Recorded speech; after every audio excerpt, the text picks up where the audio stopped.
You're listening to Milwaukee Mafia, your podcast dose of Wisconsin Mafia and true crime history.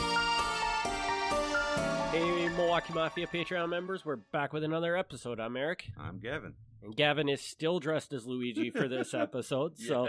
So if you can imagine, this is two Patreons in a row, but Yeah. Gavin has the subject for this Patreon stored away somewhere in those bib overalls he's wearing. Yeah, we're going to talk about Luigi and why he's the better of the Mario Brothers. So on Patreon, I like to, we answer mailbag questions, but I also like to do some of the behind-the-scenes stuff here as well. And so I was thinking, you know what? What might be interesting to somebody is talking about different venues, because I've been doing the author thing for 10 years, a little more than 10 years maybe now. And so I've been to a number of venues for giving talks and book signings and things like that. And I thought, maybe if somebody out there also happens to be a writer, they would be curious to know about different venues and that sort of thing. Does that sound okay? Yeah. I want to kick it off with a couple of one question for sure. Okay. Before you even go into anything. Sure. The weirdest venue you've ever done a thing at. The weirdest venue. Well, off the top of my head, this isn't it, but the first thing that comes to mind when you say that is I was invited to a classic car club. I don't know, like an annual picnic or something in Franklin, Wisconsin, and they were very cool about it. They were very generous. As a matter of fact, they even gave me a little trophy. Oh, really? Yeah, they gave me a little trophy for being like the guest that year. But up front, I was like, I'm not a car guy. Like, I really don't know cars at all. Not even classic cars. Like, I just don't know cars. And they said, that doesn't matter. That's not why you're coming. You're coming here because, they want to hear the Mafia talk. And I did. And seriously, like, they were great. And there was nothing weird about it other than that it was completely unexpected as far as an invite goes, because it wasn't, a lot of times you get invited to libraries or bookstores or things like that. Which makes complete sense. But like in here, it was a guy's garage, a very nice garage. I mean, like, this guy's got a sizable property, but this guy's garage and for like a topic that I don't really know. So I was like, I don't know if I can really do this, which again, it turned out it was awesome. It was amazing, but just up front, it struck me as a very odd invite, right. But no, it was great. So that, I don't know if that's the right answer, but that's the answer that I think of. Well, and that's exactly what I was thinking of. The one that when the email or however these people contacted you through, you look at it and you're like, why do you want me to do this? Right. Yeah. So, all right. So go into your spiel now.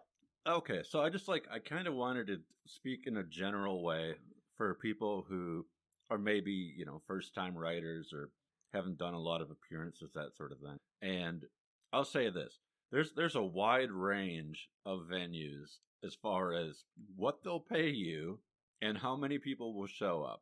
And I will say on the low end, pretty much on both of those scales, is bookstores. Okay. Now, there's probably some exceptions. If you're like a big, huge author and you're going on like a national tour and they've done all the marketing and all that, those are probably great. I mean, I've been to, not for myself, but I've been to a few of those for other authors, and those were great events. But generally speaking, if a bookstore has you appear in store, the marketing is almost non-existent. The pay is almost non-existent, and you just kind of get people casually walking by. Yeah. Okay. And one thing I learned early on is you have to make it very clear to people that you're the author of the book. Because I had numerous situations where I was given my own little table and, a little spread of books and all this, and people would come up and they'd chat, and we'd chat about the book for a while.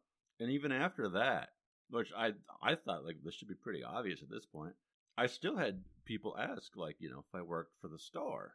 Like this was like a store promotion or something. And so, like, do not assume, unless your picture is, like, on a banner behind you, do not assume that people know that you are the author.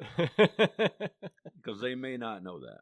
So now I'm curious, do you still, and granted, I guess bookstores is becoming a thing of the past. So There it's aren't probably a lot of bookstores. stores left to do anything, but do you generally just try to avoid bookstore No. type events, or do you view it as I'm going to go do anything because it gets my name out there? I get a bit more selective now. I mean, like at first it was definitely, exposure. Mm-hmm. And now I don't really care about that anymore. I mean, there's enough people who know, and there's not a lot of people who I still need to capture, I feel. I mean, there's always more people, but it's good enough at this point where like word of mouth and stuff like that should be okay. But no, I'll still do bookstores. There's some bookstores that I've had low turnout at, but I just really enjoyed. Mm-hmm. And I'm going to shoot out some names. Like in Manitowoc, there's a place called La Di Da Books and Beans. Fantastic little independent bookstore there. Really enjoy it. One day, I've actually been there a couple times, but the one day I was there with another author, a guy named Kerry Trask. And Kerry is a professor, I want to say in Manitowoc, but either way, he's like an expert on like native European relations and like the colonial times in there. I don't know. I don't want to misstate what he does.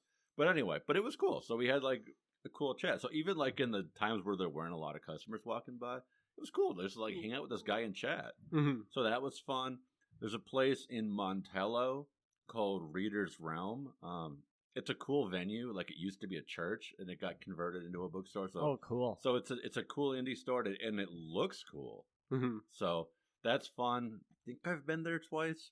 I definitely was. The one time I was there, it actually was a really, really good turnout because I didn't know this. Apparently, people know, but I didn't know. But like Montello and that area, a lot of people from Chicago have like summer homes in that area. So I was like, I don't know why Montello is gonna like get into this, but they totally did. Like there were a lot of people who came for that. Mm-hmm. So that was cool. But yeah, so there's indie bookstores. I used to do like kind of a circuit, a tour at, is it Book World? I can't even remember what it was called. Like the one in the mall? Not the one in the mall. Like there were ones all over, but I don't remember. Not sure. This is just a couple of years ago, but they all went under. Like there was one in Oshkosh. Was at the one in Stevens Point. It was like the same people that ran Pages and Pipes. Okay, I think I know what you're talking about. Yeah. But yeah, like they all went under. But those were fun. The farthest I've gone, which really isn't that far, but the farthest I've gone was like Minneapolis, and that was interesting. It was a good turnout. Met some cool people there, and I can't think of what's it called. I'm gonna say this wrong. I'm gonna pronounce this wrong because I pronounce everything wrong. What? Makers and Quinn? Oh, Bakers and Quinn. Yeah. Or is that how you say it? Yeah, I think it is. Yeah. Okay. Yeah, I've been there. Yeah. So like that was cool. Okay. That was fun. So yeah, so bookstores are okay, but then like generally speaking, like the pay is better at other kind of venues. Libraries generally can pay better, especially if they're having some kind of special event going on. But either way, they'll pay better. The attendance is generally better because once they've paid, like they want to do a little bit of marketing to make people show up. A venue that I definitely would not. I'm saying this wrong because it sounds bad. I would not. I say that I would not overlook. Let's say are like retirement community centers.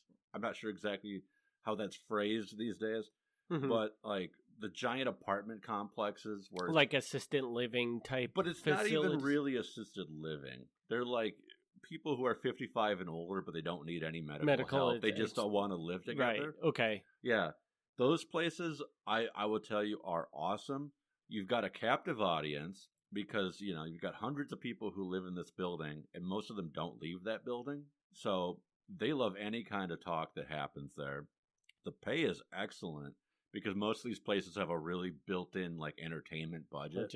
Mm-hmm. So like they'll pay you higher than average. So I highly recommend that.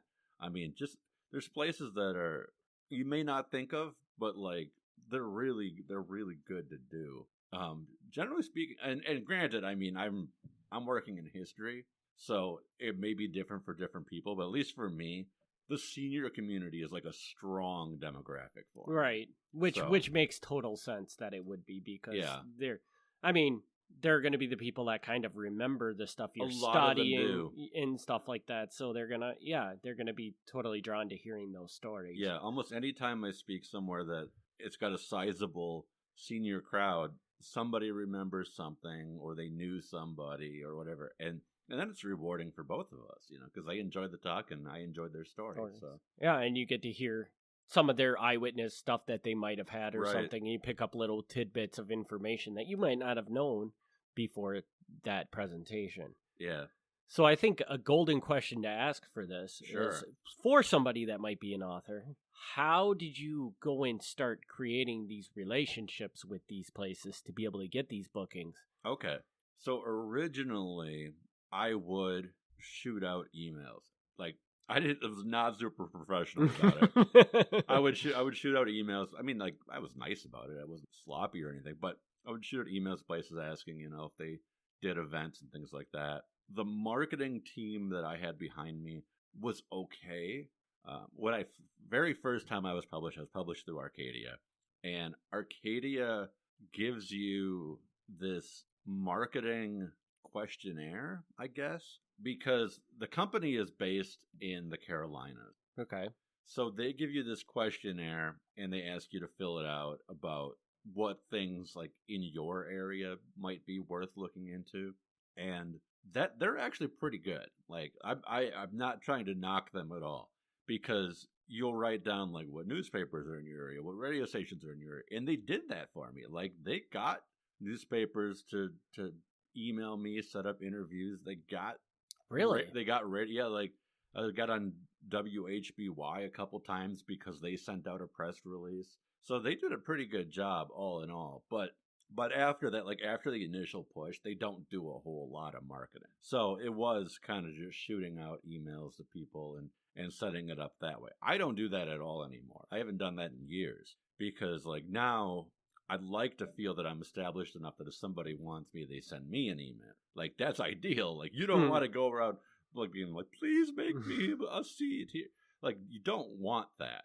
You might have to do it in the beginning because, I mean, let's face it, there's thousands of authors, in your area.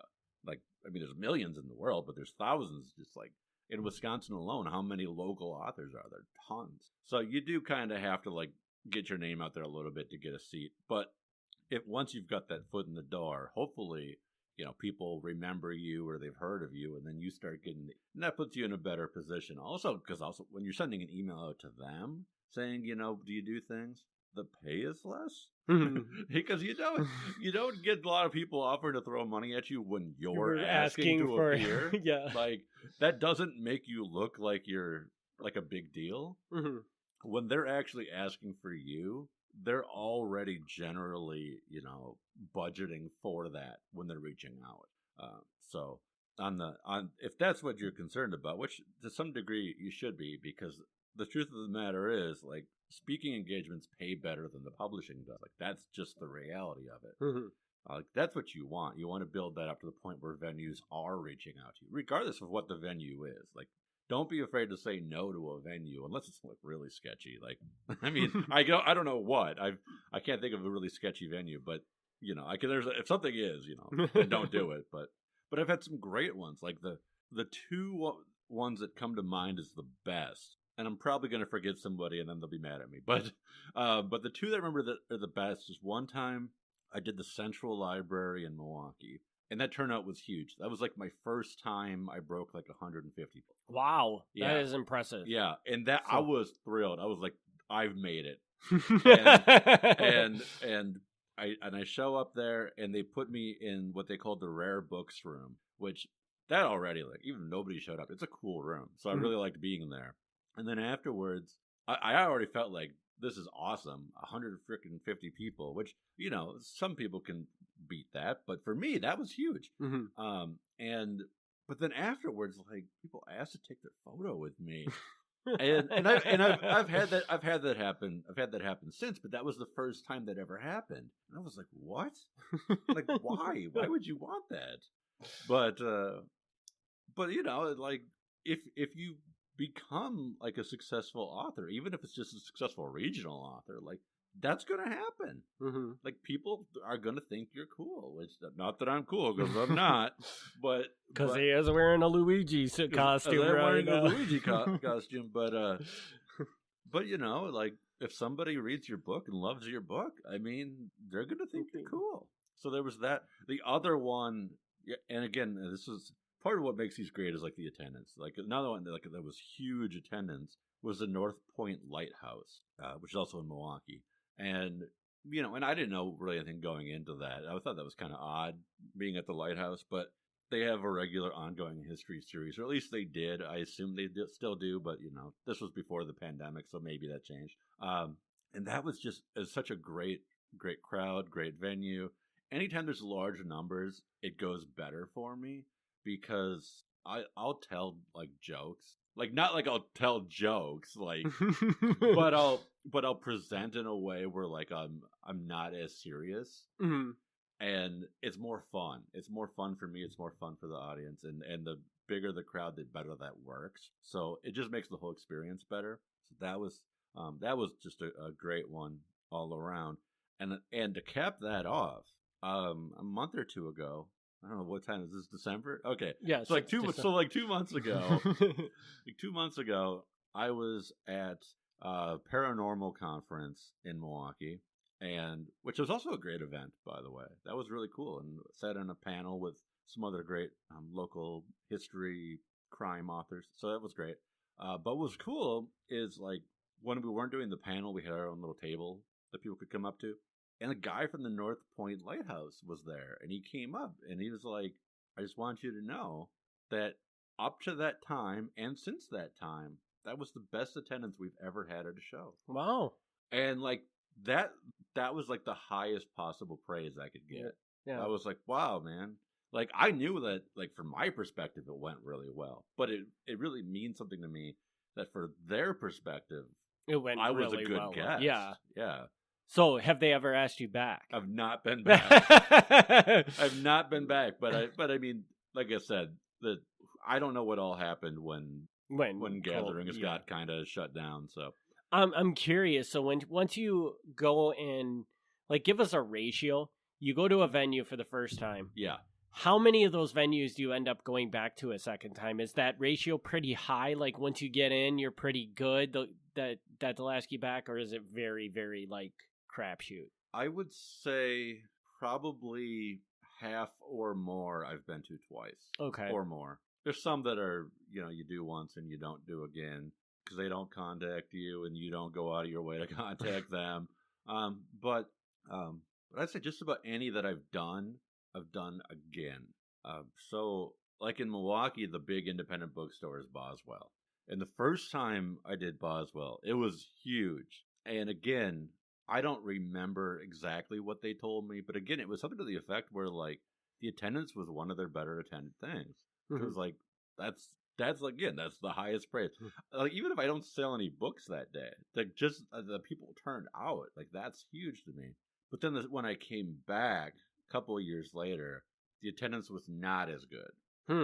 And that was kind of a bummer. But I think part of that comes back to the branding. Because the first time, it was the Milwaukee Mafia book. Mm-hmm. And the second time, it was the Shallow Grave book.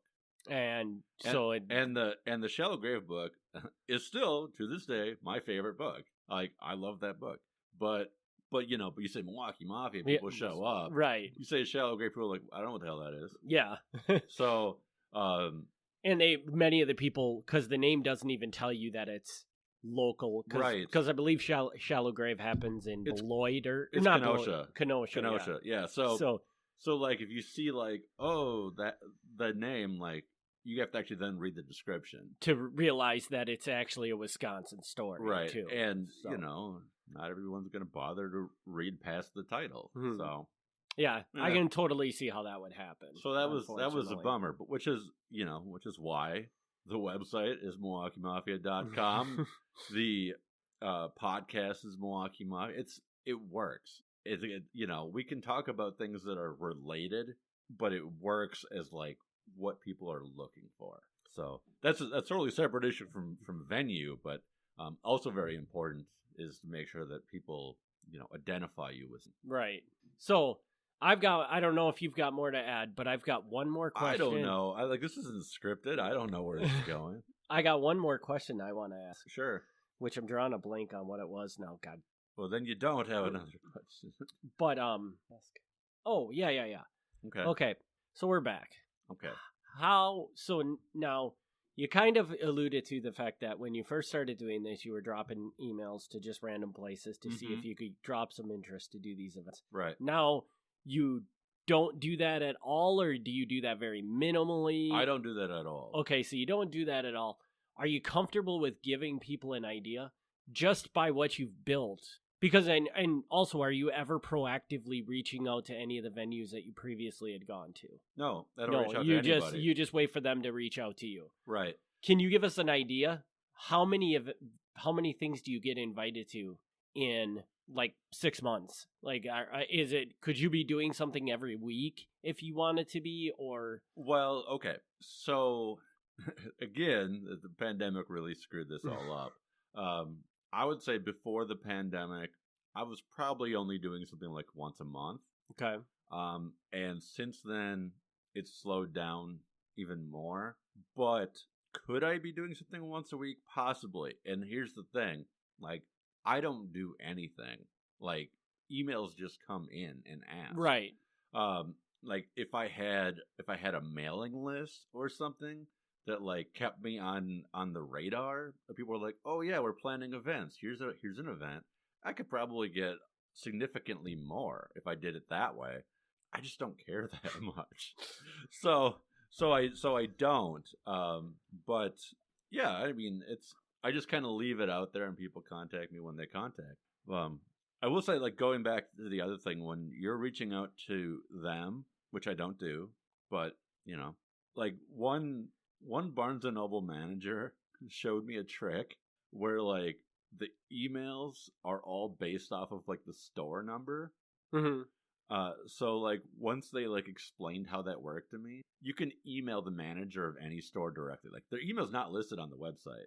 But it's like, is it the same? If you know their store number, you just change the email. So basically, a different number. Ironically, you know what? Half Price Books works the same way. Does it? So it's like whatever the store number, and I think it's MGR at halfpricebooks.com. Yeah. So you can essentially message any manager at any Half Price Books. Yeah. Oops. Maybe I shouldn't have said that, but but yeah, that was a cool trick to find out, because then, like, when I was trying to reach out, it was like, all right, well, now I know the email directly to the manager at every Barnes & Noble. And they all responded. Really? And pretty much favorably. I can't think of anyone that was really not cool about it. So that worked out really well. And do you know, like, with Barnes & Noble, do they have an ongoing budget where they hire people to come in to do things like this? Or I have no idea. Or how that works? Or I have no idea. I get the impression that they don't have much of a budget at all, because they don't pay their employees very well. But I don't know. I don't know anything about the business end of it. But yeah, and then on the mailing list end, I mean, I think a mailing list is a good idea. If I was more actively trying to do talks, I would do that. But I would also say, like, don't overdo it. Mm-hmm.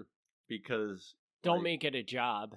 No. Make it so you still enjoy doing it. Well, don't make it a job. But what I'm saying, like, there's a couple people who somehow I'm on their mailing list, and it's obnoxious.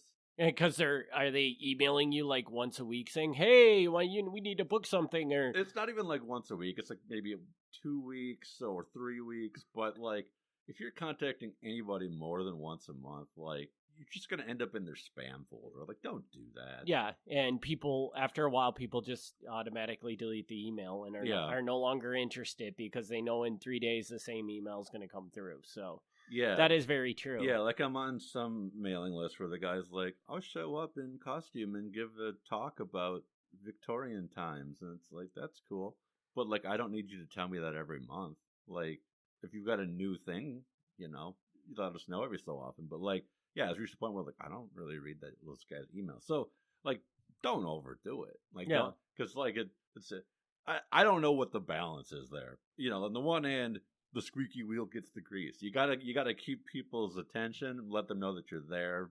But at the same time, you can't be annoying. Yeah. And I would think, me looking at it, I would think, if you were to set up something like this, a contact every 3 months or something like that, would be ideal. That seems fair. Like 4 emails a year, and if they don't want to book you, that's fine. But I just see, like you said, it's amazing to me that people are just outrightly reaching out to you still. Yeah. But I mean, I feel like you could probably double the amount of people that are reaching out to you with just a slight nudge on your side of just reminding you. I think it could be more than doubled. Yeah. I mean, I'm putting literally zero effort in. Right. And I always look at it from the perspective of these people probably need to book somebody all the time. Right. And if they get an email, it's a lot easier just to say, hey, I got to set you up. I'll get you set up, then for them to remember you and then remember to email you and set it up. Yeah. I guess the good thing is when you do get a message, though, they really want you there because they're going out of their way to book you. So. Yeah, it's nice. And a lot of times it's venues that I've never heard from before. Mm-hmm. Like there's the repeats, but there's a lot of new ones too. So, they're hearing it somewhere. Mm-hmm. Yeah, so. I don't know. Yeah, I should be more proactive about it, but it's just don't. Just I enjoy doing speaking events, but I'm old now. I don't necessarily like the traveling to the events. And unfortunately, we live in a small enough area where there just probably isn't enough places for you to do events really, really close by. Right. And being the fact that you are the Milwaukee Mafia guy, obviously the logical place for you to do events is in Milwaukee. Yeah. So. Yeah. So at my day job, and I think at this point everybody knows, but at my day job I work at a library, and we recently had Chad Lewis come through. Chad Lewis is just a natural draw. You don't even have to advertise him. People like that guy a lot. And I do too. I like Chad. But for those of us who are dumb, who's Chad Lewis? I think you've been to a Chad Lewis talk. Really? I think so. So Chad Lewis is based out of Eau Claire, and he writes books on myths and legends of Wisconsin and Minnesota. He recently had a book come out about lumberjack folklore. He's done all the ghost sighting type books. He's got a new book every year. The guy writes a lot, but he's super popular, and I bet you he speaks 3 times a week.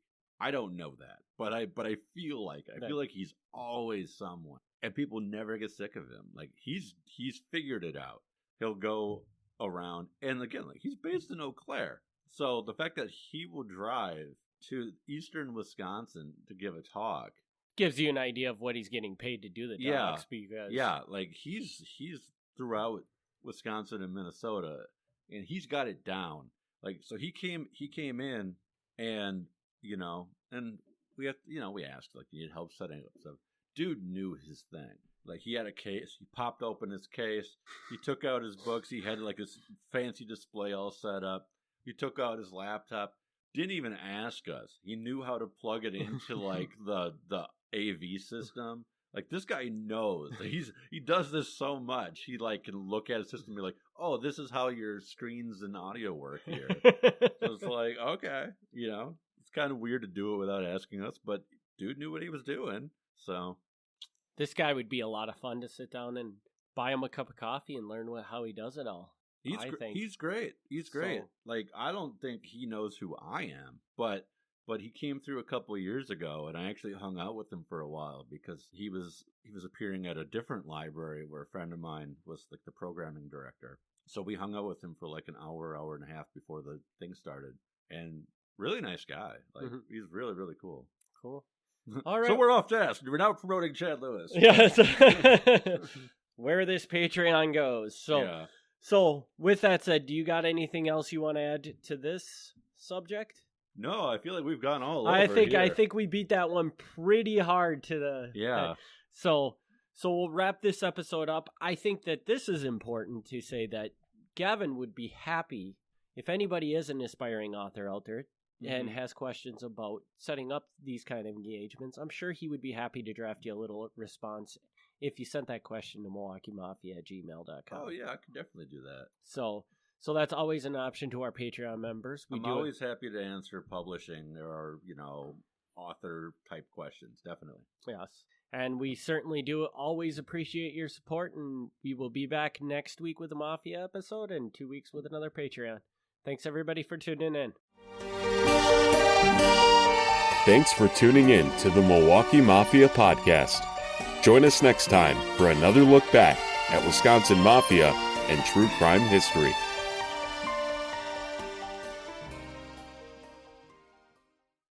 Hey there, Milwaukee Mafia listeners. Thanks for tuning into the bonus episode from our Patreon archive. If you want to hear the latest and greatest content, head over to patreon.com/Milwaukee Mafia to join the Patreon today. Catch you on the other side.